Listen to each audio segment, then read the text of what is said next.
Since the inception of the NFL, there have been a lot of weird moments, but some of these moments stand out from the others.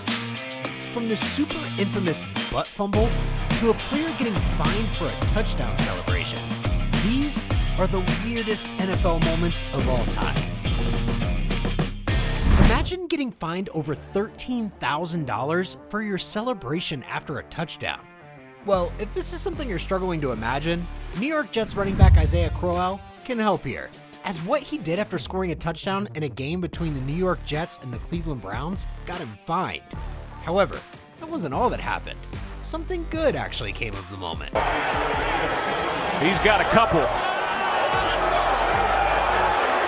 And that'll draw a flag. The Jets had 3 straight losses prior to facing the Cleveland Browns in Week 3 of the 2018 NFL season. So, they needed to win this game. But it didn't look like what Crowell was thinking about because of how he celebrated after scoring his second touchdown of the game. Since his team was having a bad run, one would have expected the running back to be a little conservative with his touchdown celebration. But he decided to go all out. Guess what he did? Crowell grabbed the ball and pretended to wipe his butt with it before going on to shoot it into the stands. Crowell might have expressed his innermost desire by celebrating in the crudest way possible. However, this celebration did not go over well with anyone.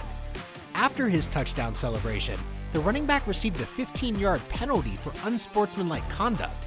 That wasn't all. He also got fined by the league. Well, if you think Crowell only had problems with the officials and the league because of his actions, there was more.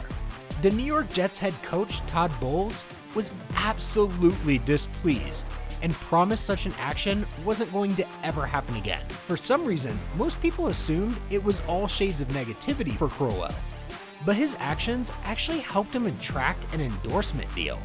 As much as this celebration got him into trouble, it also opened up a stream of income he never planned for.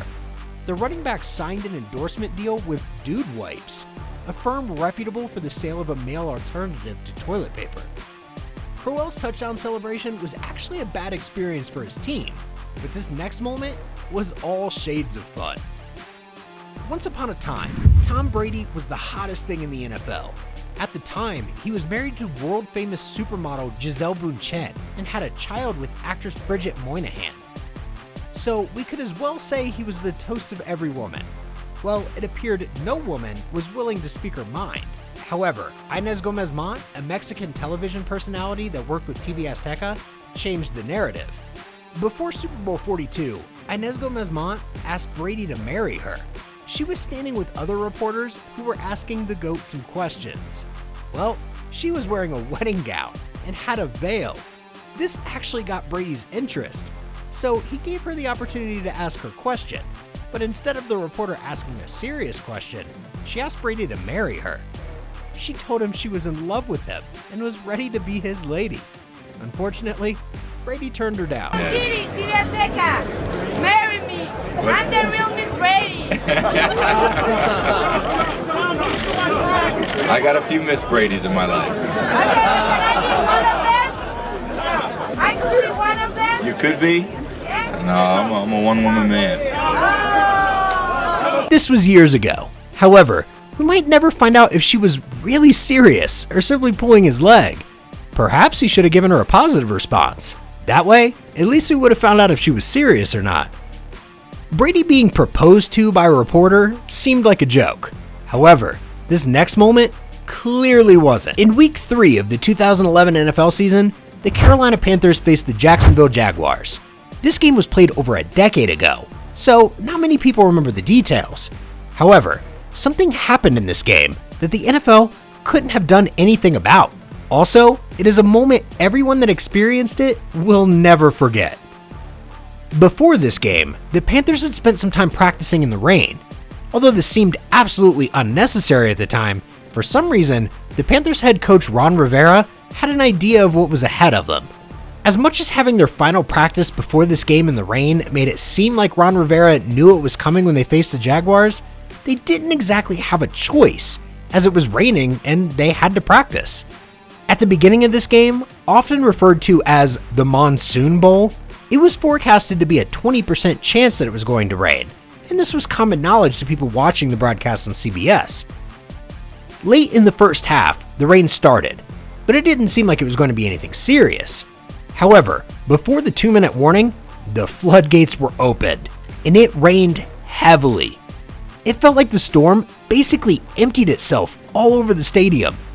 Everyone in the stadium was drenched. Well, the cameras were not left out, as people at home couldn't see what was happening down on the field. The field began to flood, and the water rose steadily until players were standing in ankle-deep water. The rain didn't go on the whole game. It stopped in the third quarter. There was some relief that the water level wouldn't rise any further. However, the entire field was still covered in water, and each time a tackle occurred, it came with a huge splash. This game ended with the Panthers being victorious. Coincidentally, it was one Ron Rivera will never forget, as it was his first win as an NFL head coach. Playing an NFL game in the rain is weird, but next to the infamous butt fumble, it's absolutely nothing.